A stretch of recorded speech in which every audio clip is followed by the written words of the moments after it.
The ruler, known as Vlad Tepes or Vlad the Impaler, was born sometime between the year 1428 and 1431. He was the second son of Vlad Dracula, the lawful ruler of a region of southern Romania called Wallachia. His father was a member of the Order of the Dragon, a chivalric order founded by the Holy Roman Emperor Sigismund, to protect Christian Europe from the Ottoman Empire. Their homeland bordered the vast and powerful Ottoman Empire and was seen as the front line for protecting Christendom from the Muslim Turks. In an effort to save his kingdom and preserve his rule, Vlad's father, Vlad Dracula, originally allied with the Ottomans and agreed to pay an annual tribute and provide military support to the Sultan, Murad II.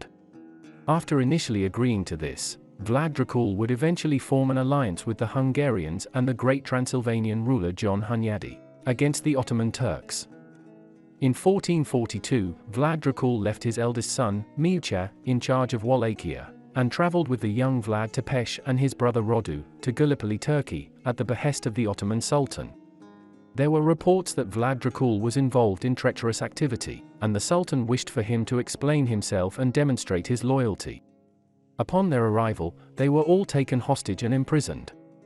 Vlad's father was eventually released after several months, but Vlad and his brother remained in captivity to ensure his father's loyalty to the Sultan. During the next several years as hostages, Vlad and his brother Radu were educated in many aspects of Ottoman culture, including language, Islamic law, and combat.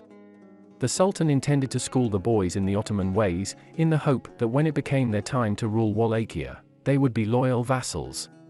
While Radu adapted well to the Ottoman way of life, Vlad was resentful of his captivity and disgusted by the brutal treatment that the Turks gave to their captives. His experiences in the Ottoman court would have a profound impact on his later life.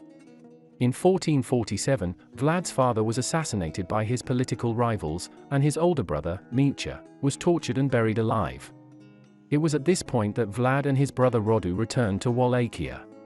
Upon discovering that certain noble families, known as the boyars, had played a role in the deaths of his family members, Vlad vowed to avenge their heinous acts.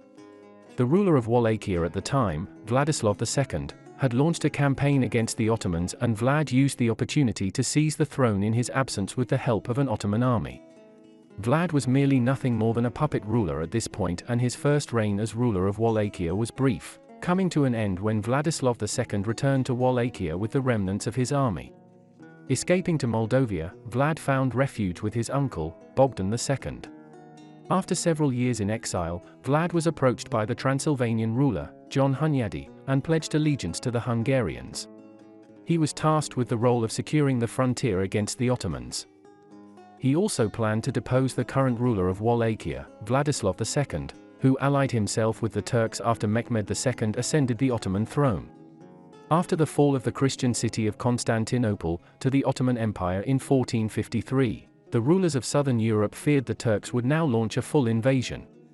Vlad Tepes was given command of a small force in 1456 and invaded Wallachia, intent on confronting Vladislav II and becoming a ruler that would protect against the Ottoman expansion. Their armies met near the town of Targsor, where Vlad challenged the Wallachian ruler to a duel. Vladislav II was killed in the engagement, and Vlad Tepes became Vlad Dracula III, ruler of Wallachia. This began Vlad's second reign as ruler of Wallachia, and it is during it that he would receive his name of Vlad the Impaler. His first business was to ally himself with the anti-Ottoman nobles of Transylvania and Moldavia. He was successful in installing a new Moldavian leader, and the area of southern Europe was strengthened against incursion from the Ottoman Turks. In an attempt to cement his status as ruler of Wallachia, and gain revenge for the deaths of his father and older brother, Vlad began a brutal purge of the nobles, known as the boyars. In 1457, he invited 500 of the boyars and their families to a banquet to celebrate Easter. After finishing their meal, Vlad commanded all of the guests to be seized and impaled alive on wooden spikes. This terror tactic would be used throughout his reign to instill fear in his enemies and make them think twice about crossing him. Vlad granted the boyars land and titles to his most loyal followers and created a royal army that would function as his personal bodyguard. He also built a close relationship with the Orthodox Church, granting them many privileges in exchange for their support. In 1459, Vlad displayed his fierce loyalty to his people, and his dislike of foreigners in a brutal act of retribution. A Wallachian merchant had his goods confiscated unlawfully by Saxons in the city of Brasov, and this enraged him. He consequently attacked the city, burning many of the buildings to the ground and impaling the inhabitants. Legend says that Vlad the Impaler sat and ate lunch, as people were impaled and executed all around him. In 1461, Vlad the Impaler refused to pay tribute to the Ottoman Sultan, Mehmed II. Angered by this, the Sultan sent two of his best envoys to summon Vlad to Constantinople to explain himself. The envoys were captured by Vlad and summarily impaled. These events precipitated war with the Ottomans, and Vlad engaged in guerrilla tactics, striking out at Ottoman settlements across the Danube River. Around 20,000 Ottomans and their sympathizers were impaled and executed during the raids. In response to this, Mehmed II sent a massive army of 150,000 men in 1472 to depose Vlad, and install his brother Radu as the new ruler of Wallachia. Refusing to engage the huge Ottoman army, Vlad retreated steadily into his kingdom, adopting a scorched earth policy in an effort to slow down their advance. He launched a daring night raid against the Ottoman camp, hoping to capture the Sultan and facilitate the surrender of his troops. The raid was unsuccessful and Vlad was forced to flee north. As the Ottoman army advanced towards the Wallachian capital of Targovishte, they were taken aback to find the town deserted upon their arrival. In place of a Wallachian army, they were greeted with a haunting sight of a forest of 20,000 impaled corpses, including men, women, and children. The Sultan, upon seeing this, decided to retreat, and left Vlad's brother with a portion of the army to take control as ruler of Wallachia. After escaping to Hungary, Vlad was captured and imprisoned by the Hungarian king, Matyas Corvinus. His imprisonment lasted 14 years and he was finally released in 1476 at the behest of Stephen III of Moldavia, who wished for Vlad to reclaim the Wallachian throne from the current pro-Ottoman ruler.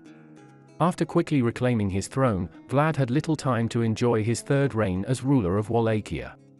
The pro-Ottoman ruler, Basarab the Old, had originally retreated after gaining knowledge of Vlad's return.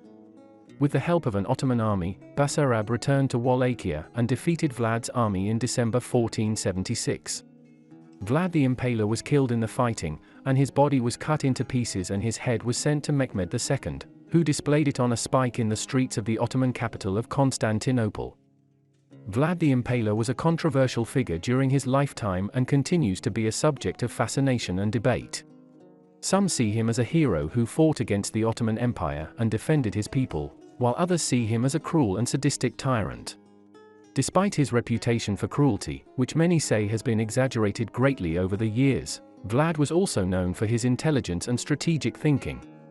He was well educated and spoke several languages, including Turkish and Hungarian.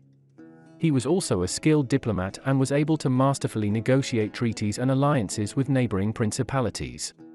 His story has inspired numerous works of literature and art, including Bram Stoker's novel Dracula, which drew on the legends surrounding Vlad's life to create the iconic vampire character.